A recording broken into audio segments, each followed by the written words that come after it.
Students, personal account, real account और nominal account आपको पता है या नहीं पता है, मैं बता देती हूँ आपको थोड़ा सा इसके बारे में।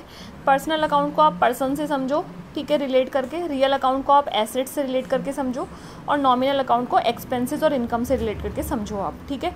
पर्सनल अकाउंट में क्या है, जो भी आपका रूल लगता है वो कौन सा लगता है, debit the receiver, credit the giver, ठीक है। रिसीवर और गिवर वाला रूल लगेगा इसमें, रिसीवर और गिवर वाला रूल लग जाएगा इसमें, क्योंकि इसमें कौन है, पर्सन, ठीक है।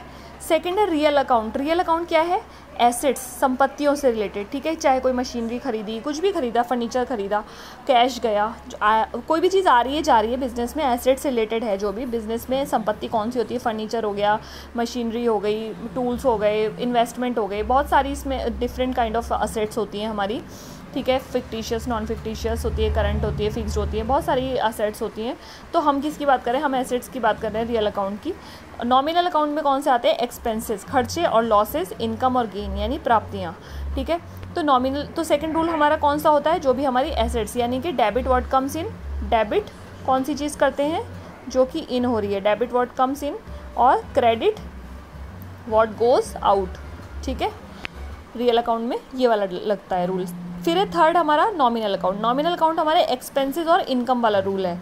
तो इसमें हम कौन सा वाला रूल लगाते हैं, इसमें हमारे होते हैं इनकम और लॉसेस डेबिट, सॉरी एक्सपेंसेस और लॉसेस डेबिट, यानी कि ये जो मैंने लिखा है एक्सपेंसेस एंड लॉसेस, ये क्या हो जाएगा, डेबिट।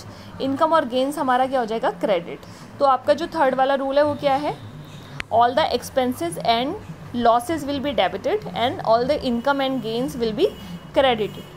तो तीनों रूल हो गए ना। फर्स्ट वाला आप याद रखना, पर्सनल अकाउंट पर्सन से रिलेटेड है, रिसीवर और गिवर से, यानी कि debit the receiver, credit the giver. Second real account आपका एसेट से रिलेटेड है, जो भी कुछ आएगा वो, जो बिजनेस में आएगा वो डेबिट, जो बिजनेस से बाहर जाएगा वो क्रेडिट। नॉमिनल अकाउंट आपका कौन सा है, सारे खर्चे और जितने भी लॉसेज हैं, नुकसान है, वो सारे डेबिट कर दो। अब कौन से नुकसान होते हैं, कौन सा पैसा जा रहा है, जिसमें हमारा सैलरी जा रही है, हम हमारे यहाँ काम करने वालों को हम सैलरी दे रहे हैं, तो हमारा खर्चा है, एक्सपेंसेस है ना।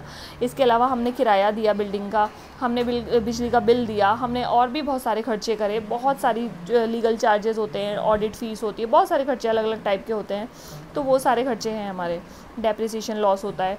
तो इस टाइप से जो भी हमारे खर्चे हैं, लॉसेज हैं, उनको हम डेबिट करते हैं। और जो हमारी इनकम है, कमीशन रिसीव्ड, डिस्काउंट रिसीव्ड और रेंट रिसीव्ड, ठीक है, इंटरेस्ट रिसीव्ड, तो जितनी भी चीज़ें रिसीव हो रही हैं वो हमारी इनकम है। और इनकम हमारी क्या होती है, क्रेडिट होती है, CR, ठीक है।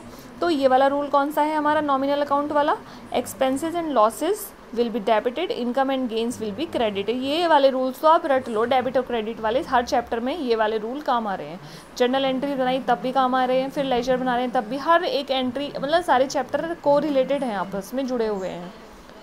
तो ये हो गए हमारे पर्सनल अकाउंट, रियल अकाउंट और नॉमिनल अकाउंट।